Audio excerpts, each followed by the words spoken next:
Hi people.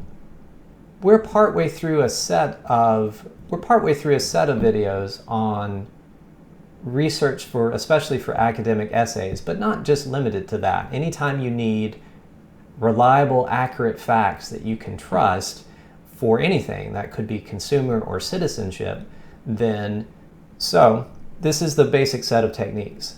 So make sure you subscribe and then you can watch the other videos too. This video, we're going to focus on search engine basics. There are some character traits of databases and database search engines that are typical, and then I'm going to look at one specific example. Now, the specific example that you use may be different, but it'll have all of these basics, and second, even though walking you through the example can be helpful because they all look and feel, they're all built kind of the same. All right.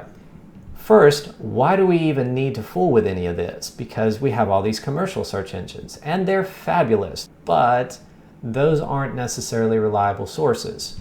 The academic and the scholarly articles that we need, the accurate facts that we can trust, those are harder to find just on the internet because there's so many things that aren't as trustworthy, and if you don't know which one is and which one isn't, that's hard. Let's make it easier. Let's get the database, let's go to the database and get it to find sources for us, and everything that it finds, if we set our limits correct, if we do it correctly, everything that it finds will be accurate, factual, and trustworthy, but we need to help it out to find what we need because the library databases are funded by a tiny little sliver of taxpayer money. Here are the search engine basics. We've already formed a guiding question. We're going to take that to the database. That's in the previous video. We've already formed some keywords, and I started out with just a very few, and then I read that one thing and it helped me get some better keywords. Next, in the database, it's going to have a way to limit the results, and I want to limit my results so that I don't have to read a lot of extra results. I don't want 1,000 titles. I don't want to read 1,000 titles. No way I'm reading 1,000 articles, but I don't even want to read 1,000 titles. I want to read about 10 titles and find one good source in among that 10, and then I'll just do another search. So I want to limit things that'll be useful once I find them. Now, for academic research, if we want accurate, credible facts that we know we can trust, then it needs to be recent, the last 3 years, maybe the last 5. Dentistry, for example, has changed dramatically in 100 years. Whatever was state-of-the-art technology in dentistry 100 years ago, you do not want that happening in the dentist office the next time you go to an appointment. So our knowledge needs to be recent so that we can trust it. The things we find need to be scholarly and peer-reviewed. The peer review process happens something like this. If you are a heart doctor and you send in, you do all you conduct a careful study, you feel that there is a relationship that cardiovascular exercise leads to decreased heart disease, and you have collected the science to prove this, and you send it into a scholarly journal, they don't just publish your article.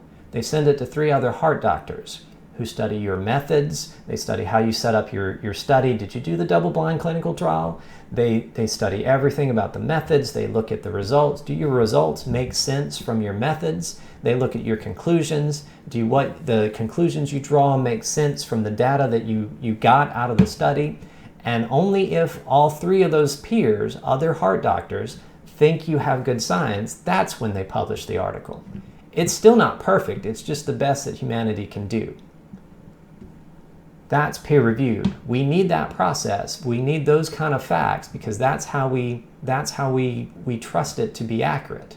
Most of that scholarly kind of sciencey articles happens in journals and e-journals, and they're the ones doing most of the peer review because those journals and e-journals have a reputation to maintain. They're not popular reading. People aren't reading those for fun. They're reading those for facts they know they can trust. So the journals and e-journals are the ones mostly doing the peer review process. So limit to recent, scholarly, peer-reviewed journals and e-journals. We want to exclude some things. These things can be helpful. They could have a source that's got accurate information that you can trust, but it's much harder to tell. and your odds are a lot lower. Leave out the newspapers. Often they don't go into enough depth to give us the kind of data that we need, the kind of facts that we need for in-depth research. There's also some media bias, a separate problem. Leave out the book reviews because you can't see the whole book, just somebody's opinion.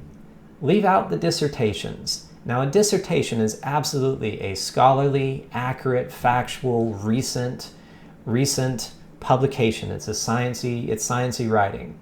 But it's the writing that people do to prove they should have doctor in front of their name. Whether that's a heart doctor, an MD, or a PhD, it's the last thing they do to prove that to earn their doctorates. And it's not their best writing because, my first waltz was not my best waltz. We learn as we go. They are learning how to write the sciencey articles, and their dissertation is their first serious attempt. So we're just going to skip it can be useful, but they're harder to read. So we're just going to skip their first attempt and we'll read everything else. Do not expand, if you get the chance, do not expand beyond the database or beyond the library's collection, because that'll uncheck most of the boxes that you just spent all this time checking. Those are the basics of searching in the database. I'm going to take any 2 keywords and I'm going to limit to the type of results that I know I can trust. I am guessing what keywords are going to work, and I'm just going to try pairs of keywords over and over, different pairs. They don't charge you per search. I'm just going to try different sets of keywords, and read like the first 10 titles. If I get one article that's useful because it answers part of my guiding question, then that's a win. I'll get that article, I'll show you how in the next video, and then I'll maybe learn some more keywords from that article and write those in my list, and then I'll just do another search. Now you can get a little more mileage out of the search engine. You can use and, or not. By default, most of your boxes are going to be and, but you can say or to include more terms. You can say not if you're getting a lot of decoys. Like if I'm getting a lot of Mercury, the planet that's not really a planet anymore, and I'm trying to save the dolphins from Mercury in the water, I could say Mercury, not the planet. I can also get more mileage by, it's called truncating. It's usually a star, different ones will do it differently. It's usually the little star. If I do D-E-N-T with a star, I'll also get dentistry, dental, dentist, all at once, right? So to review, these are the basics of the search engine. In earlier videos, we covered guiding questions and keywords. In the next video, I'll show you one example of a specific database and what that actually looks like. But what we're doing is we're trying to increase our power to find information, trustworthy, accurate, factual information. And as we're researching, we're not just finding facts, we're improving our guiding questions, and we're adding to our keyword list. More of that in other videos, so make sure you subscribe.